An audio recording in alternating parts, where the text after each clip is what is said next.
It's running.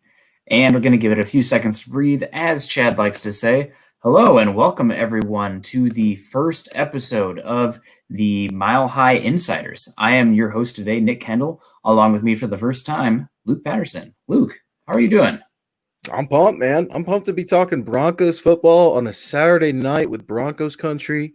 Best fan base in the NFL, most educated fan base in the NFL. And let's get it going, man. I'm pumped. Yeah, so obviously this is our first show together. We had a little bit of debate back and forth with some football names. Inside zone was one that was discussed. Obviously, that's going to be a type of offense or a type of run design that Pat Shurmur is going to bring a lot. And Luke was talking a lot of the Mile High Pigskin, but we ended up coming on a Mile High Insider. So really excited about that and excited to have another chance to talk football with you. Obviously, some of you guys were with us when we talked football during the NFL draft. Luke and I went back and forth a little. I think our biggest, I wouldn't call it anything personal, but our linebacker opinions differed a little bit in that regard. So hopefully we'll definitely see some more of that coming forward. That out. Eventually, we definitely will. But guys, make sure you find us on Twitter. Follow Luke Patterson at Luke Patterson LP. Obviously, you can see it there. And myself at Nick Kendell MHH.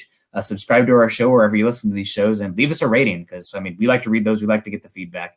Don't miss out on any of our great offseason content at milehighhuddle.com, on the Maven Coalition and Sports Illustrated. And also, this show is powered by Overtime Media. So let's get it going today. Our first topic of discussion is going to be Matt Russell. Obviously, a shake-up recently with the Denver Broncos. Nothing too crazy, but Matt Russell slowly but surely rising his way up in the Denver Broncos organization. You kind of saw it leading up to the draft. They're putting him in front of the media more and more. And so Matt Russell potentially being groomed for general manager, that kind of seems to be the consensus. What are your thoughts on that? Obviously there's a post-Elway era coming up, but we don't like to really think about it. Although some people, there's some Elway haters out there, but there's a post-Elway era coming up. And right now it seems like if things stay the course, it will be Matt Russell.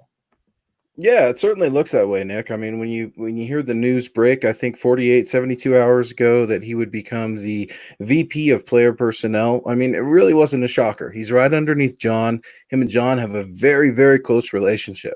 When you're out there at training camp and I'm looking at all these players, I'm also looking at John Elway standing right next to his right-hand man, Matt Russell. Now, Matt Russell's been with the Broncos for 12 years. Him and John Elway have been working together for 8 years. Matt Russell, he's done something about the NFL, working in the NFL for over 20 years now. So I think this is a move we could all see coming. I don't know if he's being groomed per se. I think he's being tested right now because one thing that we have not seen with Matt Russell is a lot of public appearances. We haven't heard a lot from Matt other than the typical scouting cliches of trying to get to the draft without revealing your hand. So I think Broncos country should look forward to getting to know Matt Russell, former CU Buff. Yeah, and I definitely know that there may be, wouldn't call it homerism, but he's definitely pulled for a few buffs here or there. I believe it was Juwan Winfrey was a Matt Russell pick is what it sounded like. But we have a tweet here from Doc Bear, who's been with Mile High Huddle for years. He was over with It's All Over Fat Man before that. Yeah, really great follow on Twitter. But he said, tweeted out, with Matt Russell working in tandem alongside with Elway, the Broncos have posted the 7th most overall wins in the entire NFL, bringing home 5 AFC West crowns, 2 AFC titles, and 1 Super Bowl win. Now, obviously, you can't talk about all that success without talking about a guy like Peyton Manning having a large hand in the pot in regards to that success. But, Matt Russell has been pretty good, and I will say that over the past 3 seasons specifically, since Matt Russell has taken a bigger role in the scouting department, the Broncos drafts have gotten better. So, I guess the question really comes down to is how comfortable are you with Matt Russell becoming the general manager? Is that something you see right now? Let's say Elway walked away next year and Matt Russell was the guy. Where would you be at from a 1 to 10 on how good you feel about that? I'd feel better than most, I think, in terms of him being kind of a rookie guy thrown into this position. He knows football. We know that. But learning the business of football is something that John Elway's trying to teach him right now.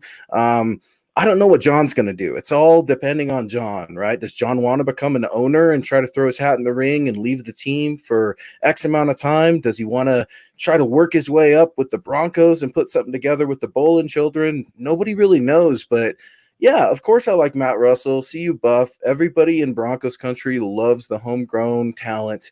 Now, I know he spent some time with the Patriots and spent some time, who else, with the Eagles, I think it was. But right now, I think John Elway, like you said, John Elway and Matt Russell are the third most tenured brass, sitting behind the Patriots and the Cowboys. So they're trying to get consistency right now. I think bringing Matt Russell up, especially during this time, it's pivotal. It's absolutely pivotal. There should be no reason why Matt Russell can't be on these Zoom calls right now, why he can't start to introduce himself to Broncos country. Yeah, and a lot of it's going to depend on the Broncos' success over these next couple seasons. Obviously, Elway's contract is going to run out here. The ownership question is a huge cloud over all of this, which makes this all, it could totally fall apart. You could have an owner come in and they want to be Jerry Jones, and that should scare Broncos country, but also getting an owner with some deep pockets also should help them a little bit. So it's, a little give and take, but right now it does seem like Matt Russell is somebody that he's being groomed for it. They're going to continue to put him out in front of the media, and he's going to have to fend for himself. And so far, I think he's done a pretty good job. I'm excited about it with trepidation. Yeah, and I think that's fair. But I would say, if let's say John did decide to leave after 2020, who else are they looking at? Who else would be coming in as another candidate for GM? Because I don't have a lot of names off the top of my head. I would immediately think the Broncos do like to do business in-house. And I'm telling you, for anybody that doesn't believe me, John Elway and Matt Russell, they're good friends. This goes beyond the relationship of football. This is a very loyal friendship with John Elway and Matt Russell, something that's almost Gary Kubiak, John Elway-esque.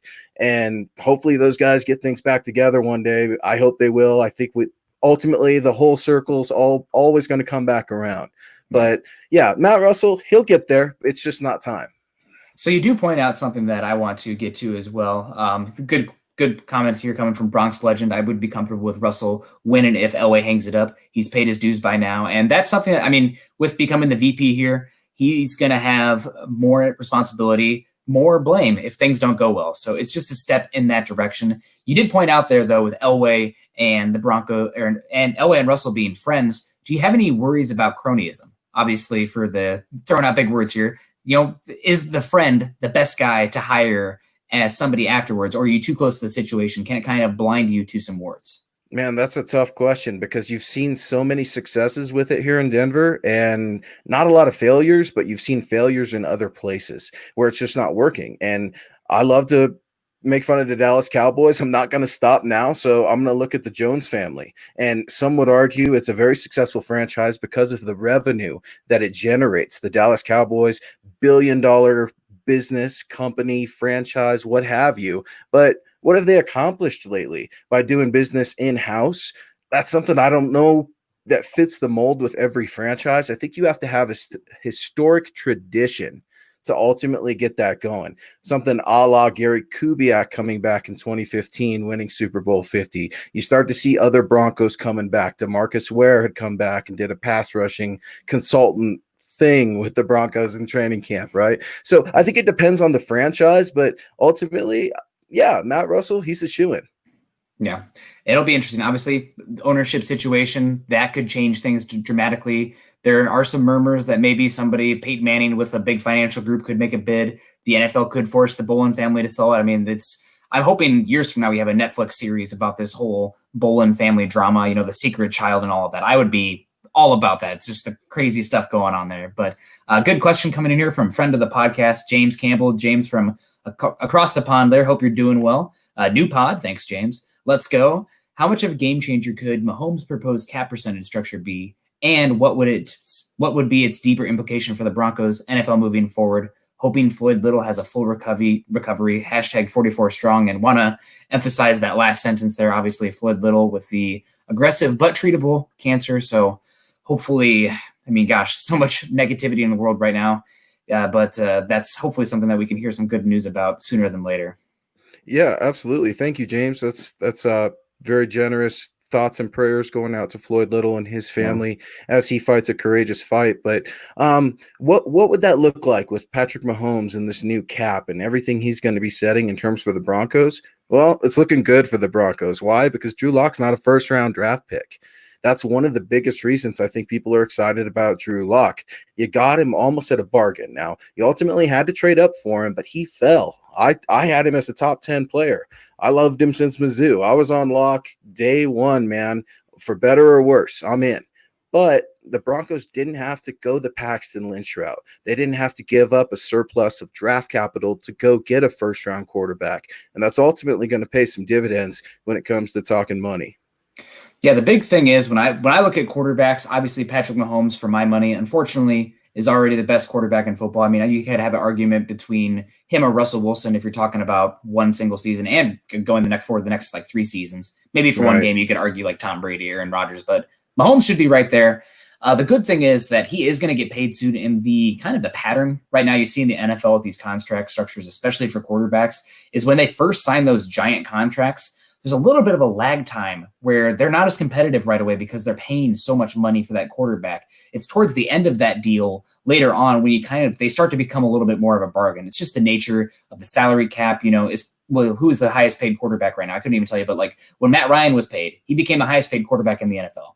He's not the best quarterback in the NFL, but he was the next great to get paid. So then about a few years down the line, once that contract is all of a sudden the 6th or 7th highest paid quarterback contract, the cap numbers have swelled. That's when you kind of see that second contract and another window of contention open with a franchise quarterback. Yeah, exactly. And is it Kirk Cousins right now? I think I want to hang my hat on him. Part of me wants to say Dak, but you know what? That deal ain't done. And I would ask you this, Nick, who's going to get the deal done first?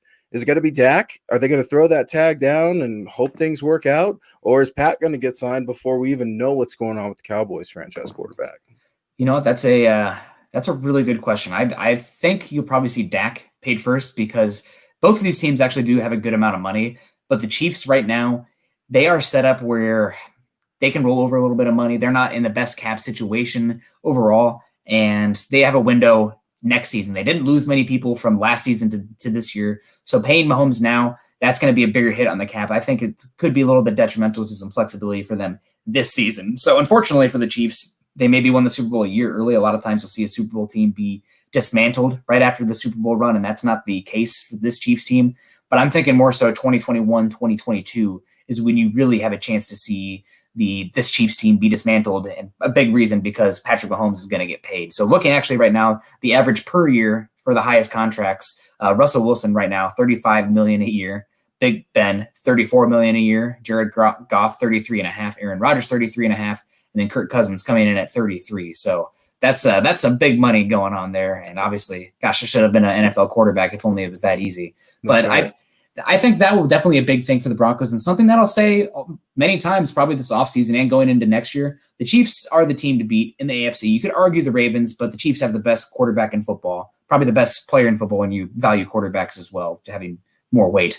But 2020 for the Broncos, if they're not better than the Chiefs, that's unfortunate, frustrating. If they get swept by the Chiefs again, unfortunate. But I really think with Patrick Mahomes getting paid, like we talked about, and how this Broncos team is structured, 2020 should be a good year, but the window opens up ever so slightly, 2021 and 2022 with Drew Lock and how this team is built. That's when the Broncos need to maximize. I agree. Well, and here's something I also like to daydream about, because we know Drew Lock, he likes to talk a little smack, right? He likes to be fiery. He's got that chip on his shoulder, likes to hang loose, play loose, have fun. Well, what does Drew Lock think of this Patrick Mahomes talk? He sees the Super Bowl champ. He knows he's got the king, the crown, the belt, all of this. In his home city, Drew Lock has to watch this and listen to this throughout this whole quarantine. You got to know that's firing up the kid. How do you think Drew Lock's going to show up against Kansas City Chiefs' own Patrick Mahomes twice a year? Well, I was at the Broncos Kansas City game last year when I was about covered neck deep in snow. So that was one where obviously was not the best game, but Lock kept coming back. So he's dealt with some adversities. I mean, playing at Mizzou in the SEC, he's dealt with some adversity. He's gone up against a lot of good teams. And granted, he didn't lead Missouri to greatness, but Patrick Mahomes didn't lead Texas Tech to greatness in the Big 12. So I'm not going to hold that against him, but it'll be an interesting dynamic for sure. I hope Broncos country is realistic enough that Patrick Mahomes isn't the measuring stick for Drew Lock, because if Drew Lock isn't ever better than Patrick Mahomes, you know what? That's unfortunate, but Patrick Mahomes is really freaking good. If Drew Lock can even just be a Matt Stafford level quarterback, the structure of the Broncos, the talent around them, you'd hope that that would open up a window and give the Broncos some contention because, I mean, Andy Reid has got that ring now. He's probably going to be leaving. Can they keep Chris Jones? Tyreek Hill, Travis Kelce, already over 30. So this is some stuff that the Chiefs team is going to change, and the dynamic of that roster is going to change completely. Patrick Mahomes is still going to be there for another decade. That makes it hard, but if the Broncos can even just get a good franchise-level quarterback play, which easier said than done, from Drew Lock, then this could really blossom into a really great rivalry. And arguably, I mean, I think personally, if you're going to ask me, the last decade, the best quarterback rivalry, Peyton Manning versus Tom Brady. Peyton Manning, for my money, I'm probably biased. The better quarterback, Tom Brady was on the better team. The guy that had the most success was the guy on the better team. So that's what I'm hoping for. Yeah, I'd agree with that. And you know what? You heard it first here on the first episode ever of Mile High Insiders with Luke Patterson, Nick Kendell. Nick Kendell is officially comparing Drew Lock to Matthew Stafford. So I want to just point that out there. I'm going to throw some shade because, dude, I think the measuring stick is Pat Mahomes. You know why? Oh. How are we going to get past that AFC West, man? Yeah. I mean, it's that simple. Like, yeah, they're the champs, and I'm not saying Drew Lock needs to be Patrick Mahomes, but I think he will forever be graded against Patrick Mahomes because they're in the same division. And regardless of a team's success, when you start to look at quarterbacks and you start to think of quarterbacks that have had some rivalries, and I look at Phillip Rivers leaving the Los Angeles Chargers, and, you know, I don't know why the guy still continues to have football. I know he's got like 30 kids right now, but that's a lot to support. So maybe that's it. But, you know, at the end of the day, I look at these cats and who wants to be the number one dog in the AFC West? Drew Lock. Who is the number one dog in the AFC West? Pat Mahomes. So I think they are going to be tied together. I do agree with you that I don't think it's necessarily fair, but for me, it's all about winning. You know, I hate to quote Al Davis, just win, baby. But you know what, Broncos country? It's time to dethrone these Chiefs. Now, I'm not saying the Broncos are going to do it this year in 2020, but I think they're going to make significant strides to get there. Yeah, and even just one win against the Chiefs because they haven't won since week 2, 2015, when Jamal Charles fumbled it and Bradley Roby took it to the end zone. Sure. But that was I don't need Drew Lock to be better than Patrick Mahomes, but I need the Broncos to be better than the Chiefs. And that's what it's all about in the end. So we got some chats obviously coming in here. Nad Ludlow, always coming in with a Carl Mecklenburg profile pick. # Nick's Beer Fund. I always got a cheers to that one. So there you go. Thank you, Nad. Appreciate you. Love the Mecklenburg jersey. Very first jersey my mom ever got from my grandfather was a Carl Mecklenburg jersey, and was just talking to her about that the other day, man. Very special. Whenever I see that number, I love it.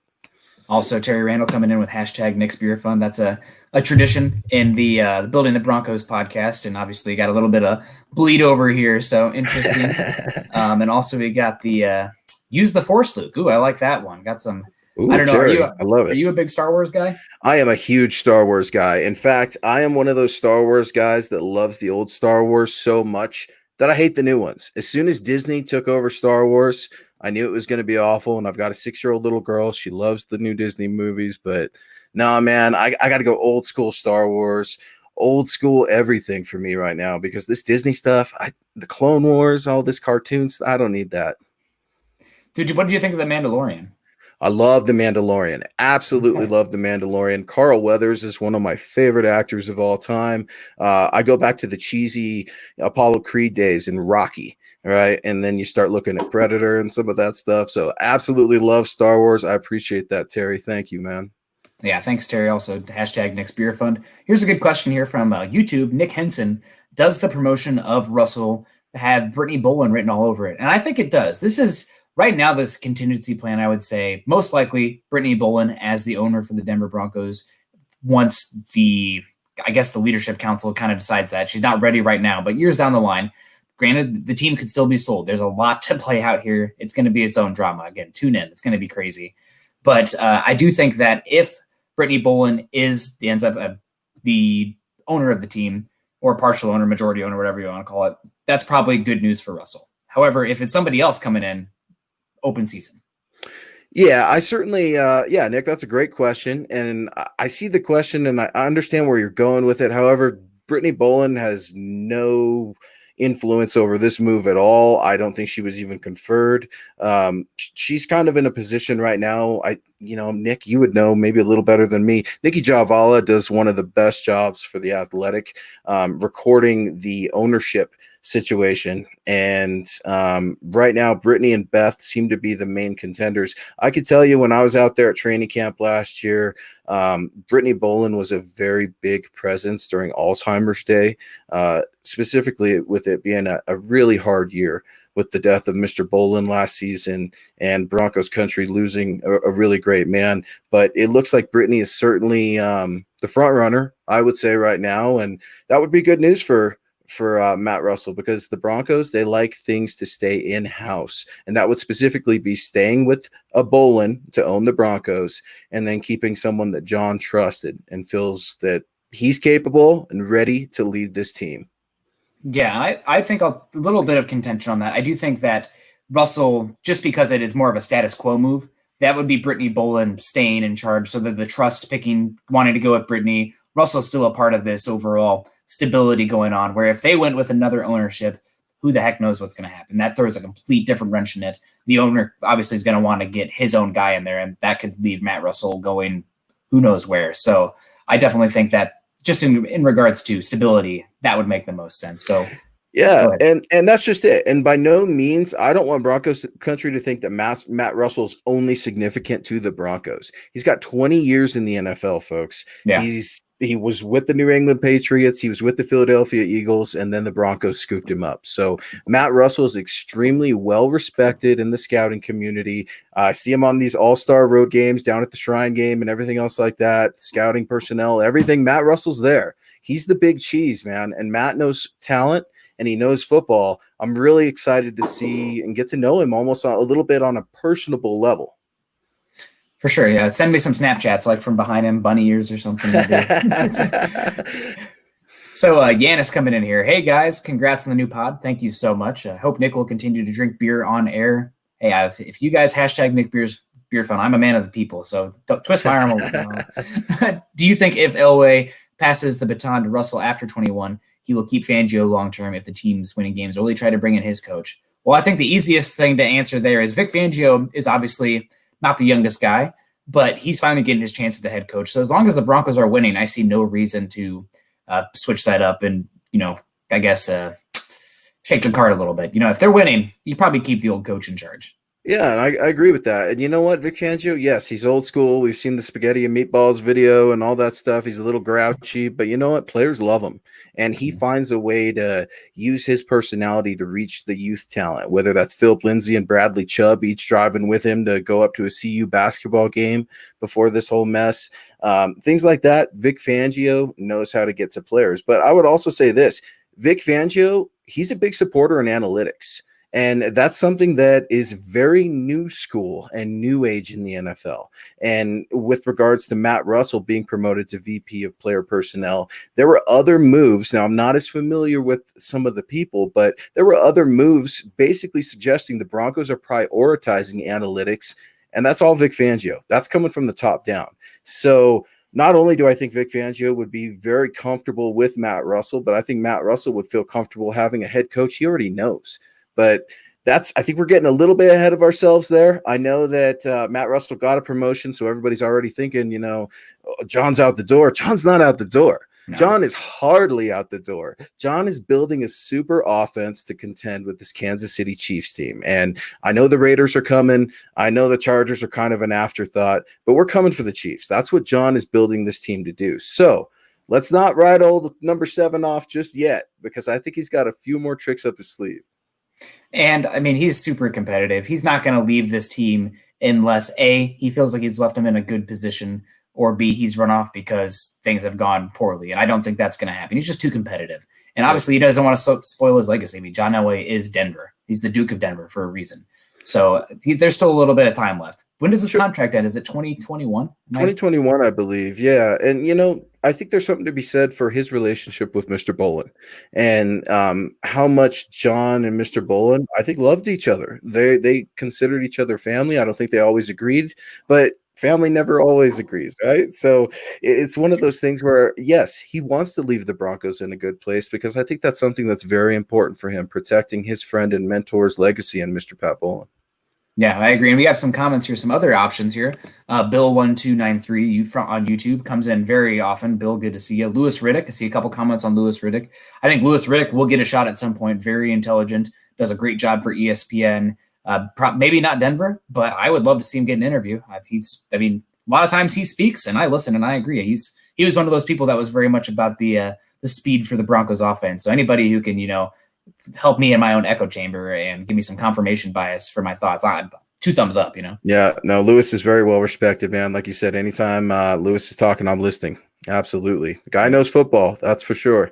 Yep, and he's articulate. I mean, being a GM isn't just about being able to do football. You got to wear a lot of different hats. So, and speaking of wearing a lot of different hats here, like Peyton Manning, when he was on the Greens just this past week, give us Peyton. I would love Peyton Manning as the general manager. I think Peyton and John probably could not coexist, unfortunately, in that kind of realm. As a player-owner or player-GM relationship, it's a little different, but I think both in a front office thing, I don't think Peyton comes in unless John has ridden off into the sunset, so to speak. And I think it's Ryan Koenigsberg who's talked a little bit about Peyton, and he said that Peyton has higher aspirations. So maybe see Peyton as a little bit more of a figurehead for an ownership situation. Yeah, that's hard to say. I don't think Peyton knows what he wants to do just yet. Yeah. Peyton is one of those folks that loves to be prepared for anything and everything. And sometimes I don't think he's always knowing what the end goal is going to be, but he's putting pieces together and he's starting to figure out the business of football. I know it's quick to think the sheriff's going to come in here and save everything, but I just don't know. I mean, with the way the trust and things are right now and the state of the world at the current moment, I think things are going to stay put. I think look forward to John Elway being here in the next couple of years, and then we're going to reevaluate things. Because like you said, Nick, John Elway, everybody's watching the Michael Jordan documentaries, and I love them. Trust me. But competitive-wise, John Elway's right there with Michael Jordan. And, the guy's going to compete in anything, and I do not think that John Elway would ever leave this franchise high and dry. It's something that is very important to him to get back to winning and being the best. I think my favorite story about John Elway's competitiveness, I know it's kind of a funny anecdote, but he'd have a bunch of the people over when he was a player to play pool. And one time he lost a game of pool and he sold that table and got a new one because God damn it, he's not going to have a losing table in his basement. Ooh, man, yeah, no, that's wood. That sounds like wood, Coach John Elway. But I played against Jack. So John coached Jack when I was playing at Mullen and Jack was playing at Cherry Creek. So got to see him what he looked like as a coach for a couple years there, and he competitive as a high school football coach. So every aspect of John's life, he is extremely competitive, and I think you're seeing that with some of these free agent moves, trades, and the recent NFL draft. Yeah, I definitely agree with you there. So it'll be interesting to see what happens. I think that's a good one. Here's a one. Kenneth Booker always commenting. Thank you very much. Like that mask there coming in from YouTube. I was watching an old school game. Hey, it's quarantine life right now, so that's kind of fun to do. I've been watching some old school games too, and they lined up Neil Smith and Derek Thomas on the same side on a couple of plays. 1 and 2 were sacks. Why don't teams do that more often? I think you do see that very often, but the issue is when you do that, you kind of with body types, let's say if you put Bradley Chubb and Von Miller on the same side, one of those guys is going to be out of position. I mean, just naturally, one of those guys, are you lining up Von Miller over the B gap? Is he going to get double teamed against a tackle and a guard? I mean, if that's the case, if it's 1st and 10, then run right at him. I mean, Von Miller is great, but if you have 2 300-pound offensive linemen going right at him, that's not where he's best. So I think in some packages, especially, you can get a little bit more exotic, but to do it too often, I think you just make yourself a little bit more vulnerable. You got to be able to balance and be on defense, be able to defend multiple things that the offense can do. But if you're in a position where you can attack, you can do things more nuanced, such as lining up 2 kind of similar body types.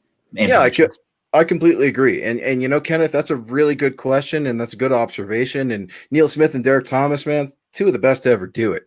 And when Neil Smith came over here to the Broncos, that pretty much sealed the deal and helped 1997. I know John Elway was huge in getting Neil Smith here, and big Alfred Williams, love the big man, getting Neil Smith over here. But I would also challenge people to look at current pass rushers and the trends that we're seeing. How many Von Millers have we seen since his draft?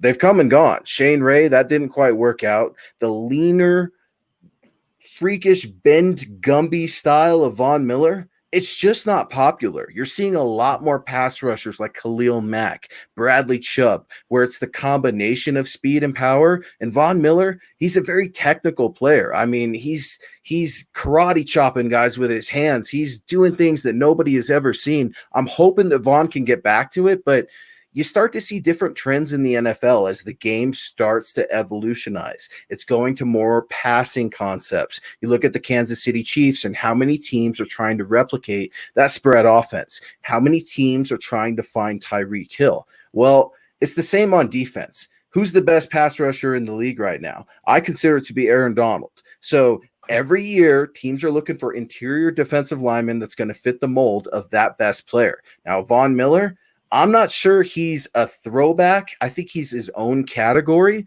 but you're certainly seeing a different style of pass rusher come into the NFL, especially with the Bosa brothers.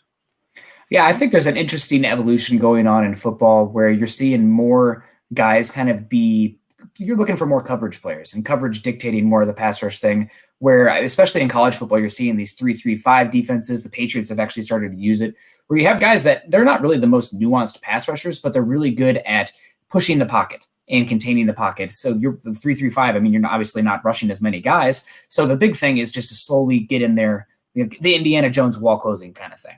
Granted, you need to get there at some point, but you need to make the quarterback, not be able, if you get the quarterback in a one-on-one situation, they'll pick you apart. So you want to have leverage on the back end, not get the big play up. So again, the smaller pass rushers, Von Miller's unique. He's a unicorn. There's not many guys like him with that freakish bend and the get off. That's one thing that I think nobody in the NFL, even now, has the get off of Von Miller. Maybe Myles Garrett, but that's about it. So it depends on the pass rusher, obviously, but I think in the NFL right now, even though it is becoming more of a passing league, you're looking for a little bit more guys who can push the pocket with some power, some length, slowly but surely get it in there. And if you have a freak like Von Miller, obviously you can get him there. But I feel like a lot of times in this past draft, a guy from Michigan who's escaping me right now, he was a second-round pick. Anyway, he was really good at the Senior Bowl this year, one of the better pass rushers. But you're seeing those guys kind of turn into a hybrid position where it's not the pure edge rusher. It's more of an off-ball edge rusher kind of thing, and they ask him to do multiple things. So the versatility on the defense, I mean, the game's changing. Obviously, it's always changing. Arms race on offense and defense. But I don't think you're going to see guys exactly like Von Miller. But there are guys that have Von Miller's get off and bend. So kind of a hard comparison. It's a unicorn. Yep, I completely agree, man. Good question, Kenneth. I love it. Yeah, that's when it's best. I love getting down to the nitty-gritty of why things work and the way the football teams are looking for certain types of players that can fit these things. Pabby is Wait, local Iowan here. Shout out to Iowa. Got my Iowa beer shirt on. Welcome to the podcast, Luke. We're excited to have you, and Nick. Congratulations. Love the MHH family. Go Broncos. Pabby is as Chad would say, she'd go up on the Mount Rushmore, obviously coming in very often. So really do appreciate her coming in. Go Pabby. Obviously Terry Randall. Hi everyone. And thank you. She's a legend. Thank you, Pabby. Really appreciate you tuning in and for all the support and joining us here on Saturday night as we talk Broncos with you here on Mile High Insiders. And I am pumped. History in the making. First episode. We've got a huge chat going. Can't thank you guys enough. And here's a question I want to get at from Mile High Beauty. Matthew Stafford is a good quarterback on a bad team, but I don't want Drew Lock to be Pat Mahomes. I want Drew Lock to be Drew Lock. And yeah, I think you see Mile High Beauty sticking up for you a little bit there, Nick, as I tried to wedge drive a little bit you into the corner with that comparison, Drew Lock to Matt Stafford. And you know what, Mile High Beauty, I would agree with you. I think Matt Stafford, Detroit's a hot mess. It's been a hot mess for years. They made Barry Sanders and Calvin Johnson retire early, barely to be heard from again. I mean, that's just sad. I'm sorry. They got the beautiful Honolulu Blues, but being stuck behind the Vikings and the Aaron Rodgers, Brett Favre, good defenses, the Bears. Detroit, without Matt Stafford, they would have been the Browns recently. Matt Stafford's the only thing keeping them afloat. Very underrated, in my opinion. Yep, completely agree. I think it's a shame because Matt Stafford out of Georgia, right? He's got a huge arm and he's got a great mind for the game. When you watch his eyes and you watch his film and you start to chart Matt Stafford's plays, you can tell the guy understands football, but he's always banged up. He's always hurt.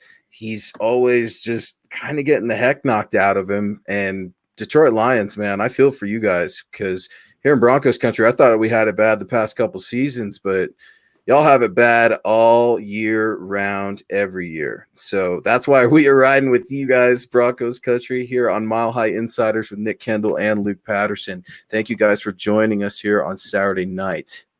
Yeah, thank you. That's James Campbell again, coming in from across the pond. Really hope Drew Lock is just competent as a quarterback to allow the Broncos to be competitive. If he can be like Matt Stafford, but on a good team, I'd take that. I think Matt Stafford, again, I think he's been one of the most underrated quarterbacks this past decade.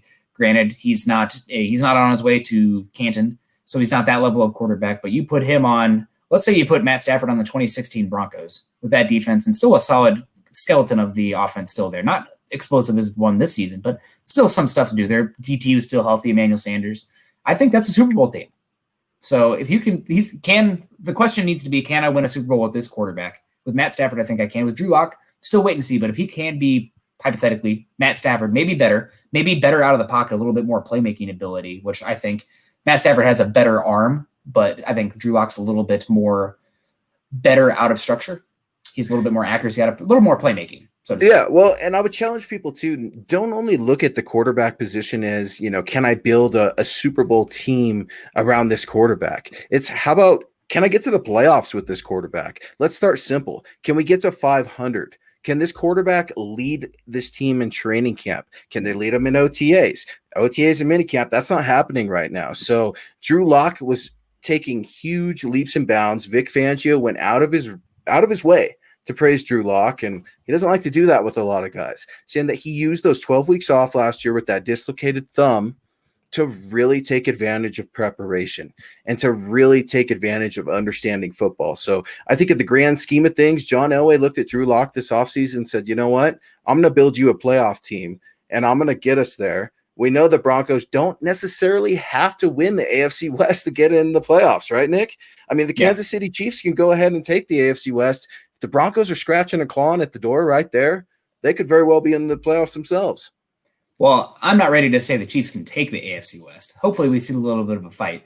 But if they do take it, there's three wild card spots now, excuse me. So that's obviously opens up the door for the Broncos. Granted, this year's schedule is going to be difficult, and perhaps no team will be as impacted given the state of the world right now and the irregularity of the offseason as the Broncos with how young they are, new coordinator, a bunch of new weapons, Drew Lock's first year as a starter, blah, blah, blah. We'll probably say that 100 times over this offseason. Every time we talk about that, take a drink. That's the new game.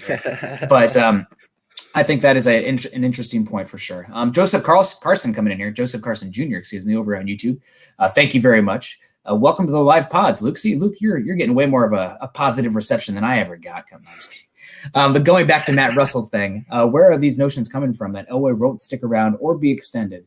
Well, I mean, it does sound like Elway could stick around. Obviously, if the Broncos win the Super Bowl, you could see Elway right off into the sunset, kind of like he did the first time, kind of like Peyton Manning did. It's kind of the Bronco tradition almost at this point, if you're a great one. But there does seem to be some murmurs around there that Elway is starting to not be as hands-on and starting to just kind of prepare for life after his his general manager position for the Broncos. So again, that's murmurs. I haven't called up Elway and he hasn't told me that specifically, but it does seem like there's smoke in that regard.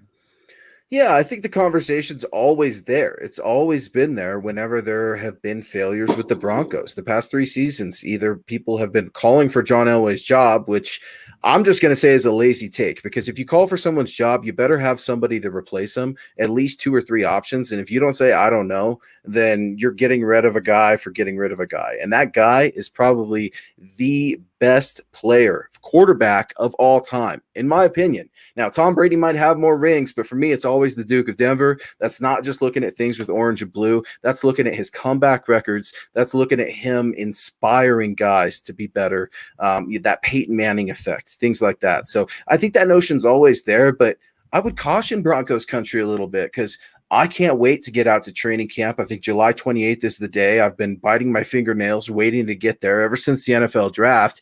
And I can't wait to get there because I want to see what John's looking like. I want to see what he looks like on the field with this team, because last year I saw some smirks when Drew Lock's throwing.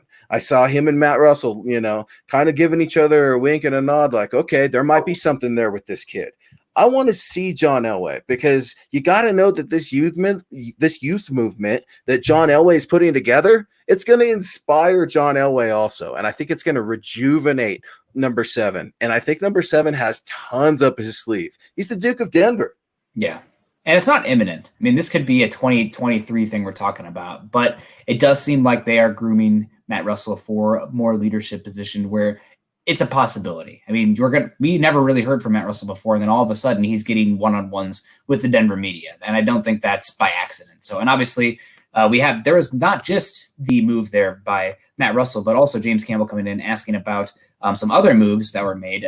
Mark Thews to VP of Football Operations and Compliance, Darren Mugi to Assistant Director of College Scouting, Tony Lazaro to the Senior Director of Football Technology, Carl Schreiner to the Director of Football Information Systems, Scott Flaska to the Senior Manager of Football Analytics, Richard Hildenbrand to the Senior Software Engineer, and Emily Cooler to Data Scientist. So like you said earlier, Luke, you were talking about Vic Fangio might be an old guy, but new school, because he trusts analytics, and being a statistician myself, I guess at the baseline of what I do as outside of this, I'm all about it. Analytics, obviously, games got to be played on the football field, but if you have data and you can get a leg up, and even just a slight leg up, because you're able to better analyze the data and find players or tendencies that you can lean on, that's the way to do it. I mean, that's the future of the NFL. Not like baseball where you have sabermetrics, but there's a lot of data there that still needs to be combed through and figured out how to best utilize it. And if you can use that and get just the slightest edge, that makes a difference. I agree, absolutely. And I'm going to ask you this, Nick. Why do you chart plays? Why do I chart plays? Just so I get a better idea of the trends. Just seeing exactly what they're doing. Yeah. The NFL is all about trends, and Vic Fangio understands trends, and I'm right there with you with the analytics. Now, I'm going to say statistics can be manipulated either way of the argument that you want. But for me, just like you said it, if the film matches with the analytics, then you've got trends, you've got revelations, you're starting to figure things out. You can manipulate the field and manipulate the game. This is something that Vic Fangio knows. Now, while analytics and stuff like that, they've definitely become more advanced, statistics and things like that and trends, that's been around for a long time. So when you get an old school coach that's saying, yes, I want the analytics, give me all the resources I need, and I will give you a football team, I'm excited to see what we can do. And, I think it's also something, accreditation to the Broncos taking care of their own. I wonder how many of these folks, not only received promotions, but were brought up from within the organization. We talk about Matt Russell receiving this VP promotion, but the Broncos make it a priority to take care of their own. That's something that Pat Bowlen set years and years ago, and I think it still stands true with Patrick Smythe and Eric Schubert and everything the guys are doing over there at Broncos PR and Joe Ellis and Broncos brass. They're taking care of these staff members that have definitely been taking care of them and this team during this current time. Yeah, you're absolutely right. And Darian P coming in. Am I the only one who noticed Nick has mentioned Iowa and geeked out about their schemes? I love the Iowa defensive scheme. They're running that 4-2-5 now. They run that cash position. But Iowa offense, I can be a little hit or miss. They will run. Unfortunately, I'm going to be frustrated with Pat Shurmur a little bit, I believe, if his trends hold up. But Iowa will run the outside zone stretch to the short side of the field every time. Like it's like 50. If you flip a coin, 50% of the time, they're going to run the outside zone stretch to the short side of the field. And teams know that too. So that can be a little frustrating. We might see that with Pat Shurmur in the inside zone this season. I'm going back, talking with some Giants fans and people who cover the team. That inside zone sometimes got a little predictable. We'll see if that changes now that he's the offensive coordinator. But it will be interesting to follow that. Terry Randall coming in again. Luke, I am not your father. # Raiders suck. Nothing to disagree. I love it, Terry. I cannot stand the Raiders at all. I've said my entire life, if you tell me you're a Raiders fan, that tells me a lot about you really, really quick. So, no, I appreciate the love, Terry. That being said, the Broncos need to show some respect to the Silver and Black, because I don't think they're a joke. I don't think they're the Los Angeles Chargers, but the Silver and Black's definitely going to make a run. I think the AFC West is stacked this year with talent. Now, whether or not that talent computes into football players and winning football remains to be seen. But yeah, when it comes to the Raiders, that's one of my favorite games. I'm so happy they're in Las Vegas, because I'm waiting to see Broncos country fill that stadium with orange when the time comes. Absolutely. So, how does this exactly fit here? There's a good question coming in from Matt Morrissey over on YouTube. Peyton fits the front office as well. Where can he fit? Am I taking crazy pills? That's probably, if this team is sold, it's outside of the Bolin family. Peyton Manning becomes the figurehead. Obviously, he doesn't have enough money to buy the Broncos by himself, but there's could be an investment team. He could be a part of it and obviously get a big role in the front office and crafting the team. I mean, Peyton could pretty much do a lot of things. He could sit on his butt and analyze football games, making millions of dollars a year. Who else is really going to challenge him for being better than that? Maybe Tony Romo, but that's about it. But it does seem like there's some smoke there for Peyton Manning potentially making a move there. So it's worth watching. That's all I'm saying. I mean, we can dream on it. It would be an incredible storyline, but it's worth watching and at least hoping on right now if you're hoping for that stability and maybe having a guy like Peyton Manning in charge. Yeah, no, it's a good question, Matt. Absolutely. And I guess the answer to that question, where does Peyton Manning fit? Wherever Peyton Manning wants to fit. Peyton Manning does what he wants, and he does it very well. So I think wherever you see Peyton Manning land, he's going to have success. It may not be right away, but, all good things, they take time. Now, Patrick Mahomes, that's a little bit of a stretch. I think the Chiefs hit a lottery. I don't know if they sold their soul to get Patrick Mahomes. They definitely gave up some draft picks, but it's looking okay for the Kansas City Chiefs right now. As we have another quick super chat I wanted to get to. I'm trying to pull it up on the screen here, Nick. Maybe you can help me. This one's coming in from my friend Shay Dolan. Thoughts on the Broncos' ability to pass block to allow Locke time to get off the ball. Man, this is a tough one, Nick. We both thought the Broncos were going to invest in offensive tackles early in the draft. And when I say early, the premier rounds 1 through 3. The Broncos did not go offensive tackle at all. Yep. What do you think about the current situation of the Broncos offensive line? Because I think we all feel very comfortable about Lloyd Cushenberry, Dalton Reisner, and Graham Glasgow. Your tackles, what do you think, Nick? If Juwan James can be healthy and play, the Broncos offensive line can be a solid B, to a B plus even, I think, with that interior trio.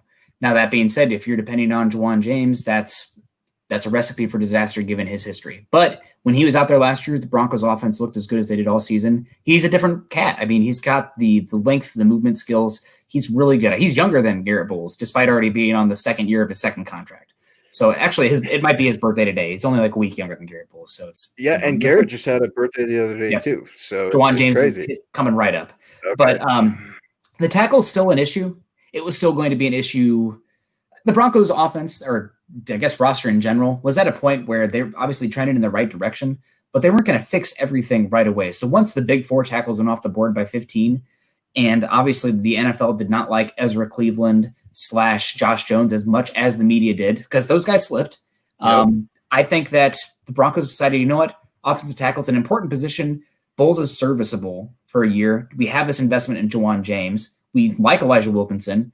We need to get this speed on the offense. And so they went with KJ Hamler. After that, I mean, you're probably not getting a guy that's challenging either Bowles or James in the mid to end third round. So that's the direction that they went. We'll see if it's good in the end. But the fact that, I mean, Vic Fangio sounded like he was the one who was pounding the table the hardest for KJ Hamler. So I know a lot of people wanted Josh Jones. A lot of people wanted Ezra Miller, but Fangio wanted KJ Hamler because what that speed can do to dictate defenses, dictate coverages, make it easier on the quarterback. So is the pass blocking the biggest concern on offense? Outside of whether or not Drew Lock can be the franchise guy, yes, it comes down to the offensive tackles. But again, they weren't going to have a perfect roster entering the season no matter what. So if tackle's the thing that's the issue coming in this season, guess what? Go back to the drawing board next offseason. David Bakhtiari, Andre Villanueva, Nate Soldier, all guys that could be free agents. Go to the draft. There's going to be some good offensive tackles in the draft. I'm already looking at this class. It looks pretty good. So obviously it's a worry this year, but I don't think you weren't going to have no worries this season.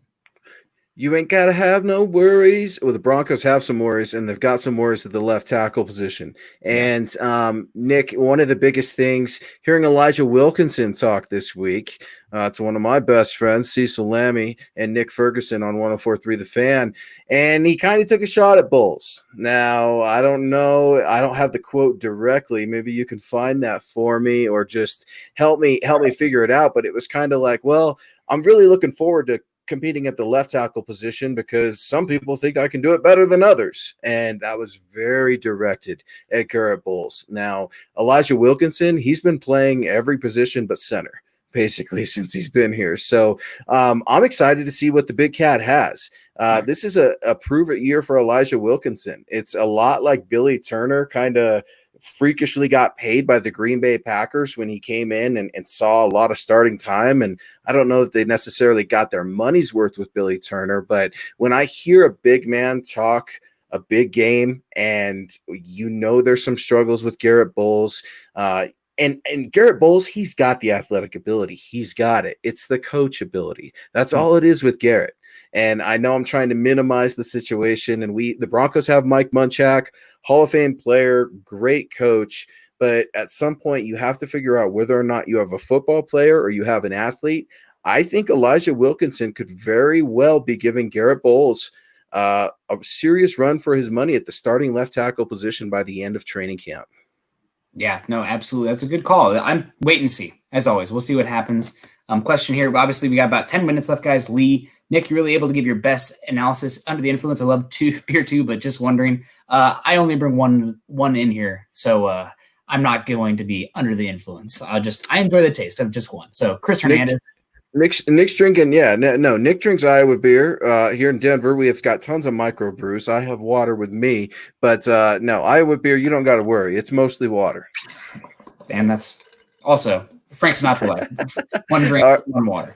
There we go. All right, we got Mr. Chris Hernandez. Chris, thank you very much for your support. Just wanted to pop in and show some love. Can't stay. Family dinner time. Cheers. So, Chris, I love it. And one of the biggest reasons why football brings people together, but it brings family together too. So I appreciate that you check in with us, but I also appreciate that you prioritize your family, because as we start to wrap this show up, family's so important. And it's something Nick and I were talking a little bit about right before the show, just to take the viewers behind the scenes. We're always going to be telling you guys the truth. Now, we might bicker and banter, but it's never through orange and blue glasses. It's strictly through an analytical view.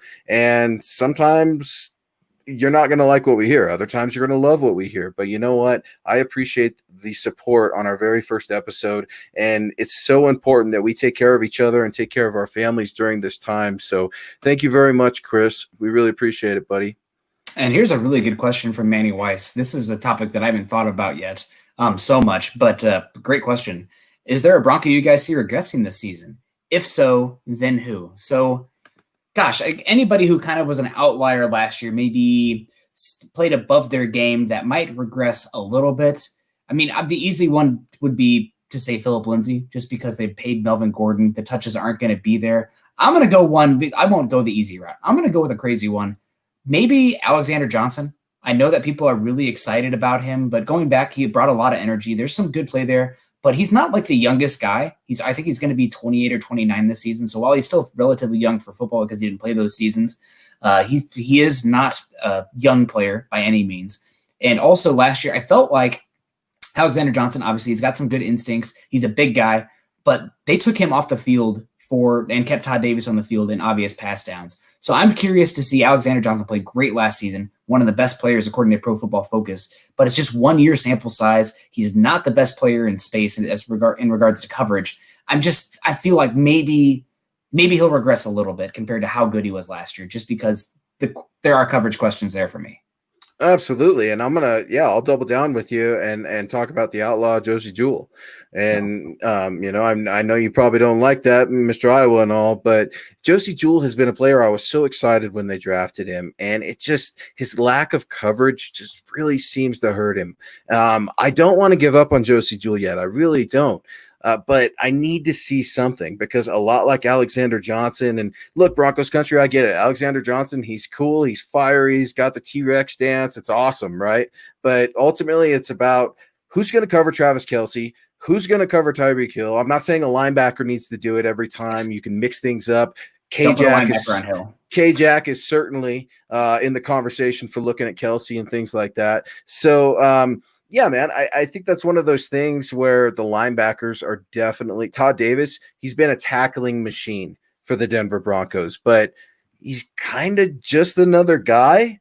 And I mean that with all due respect, because Todd Davis has been a very consistent piece. I was down when he went out at training camp. Day one, He goes down and Broncos country's freaking out. What are we going to do about an already, non-existent linebacking core that's very young? Man, this linebacker core, they either need to step it up. Otherwise, they're going to be out of here, man. And the Broncos are going to be shopping and trading and wheeling and dealing. Yeah, that week one linebacking duo of Corey Nelson and Josie Jewell, sends a shiver down my spine. That was Corey Nelson's second stint with the Broncos, right? Yeah, yes. He was on there, kind of a special teams kind of guy, but never really a starter. And I think it was with Tampa Bay, and he just really did not look good. There was obviously some reshuffling between week 1 to week 5 that really made the Broncos defense solidify in that front seven. But that linebacking duo of Josie Jewell, no offense. I mean, obviously Josie Jewell from Decorah, Iowa, he's a solid player in regards to the leadership he brought. But great on the guy. field, you can be slow and you can be small. But if you're slow and small, I'm nervous. The bigger, faster guys tend to. Doesn't mean they're going to be great, but they tend to be better. So, boss man coming in here, Chad Jensen. Don't have a hat on, but hats off to you, sir. Here's to the launch of another great MHH podcast. Congrats, fellas. Thank you very much, boss man. We appreciate that tremendously. Obviously, thank you for the platform, getting a chance to do this. Obviously, we have some more super chats here as well. Obviously, the chat sometimes, they kind of get a little crazy. So hopefully, Buana, if you're on there, hopefully we can, if there's any I missed, let me know. Sending a little love, but got to run from Dave Darlington, $2. Appreciate you a lot, Dave, and just coming by and saying hi. Dave. And from Buana right here, the shirt from huddleuppod.com are cozy. Make sure you guys check those out. I'm not wearing my Building the Broncos hat right now. But did you see Lance wearing the Building the Broncos merch? I did not, but good for Lance. See, he knows which one's the best pod. Well, we'll see. I don't want to. Obviously, Mile High insiders are coming along. But we're coming. I'm coming for your second show and all the other shows. But no, that's the best thing about the Huddle Up podcast, the Mile High Huddle community, all of the staff writers on milehighhuddle.com and Sports Illustrated. We work feverishly, folks, and all these guys, and I know Nick included, we're happy to be here on Saturday night. This is by no means a chore for us. We are excited to ride with you. I can't wait for the season. I know we've got some heated debates coming, and we've got a lot of things to talk about. And here we are, just wrapping some things up on the first edition of Mile High Insiders. And stay tuned. We will have some merch coming out soon. But like Nick said, be sure to get over to huddleuppod.com. Go ahead and grab, I think they've got hoodies, T-shirts, hats, coffee mugs. So go ahead and rep that swag.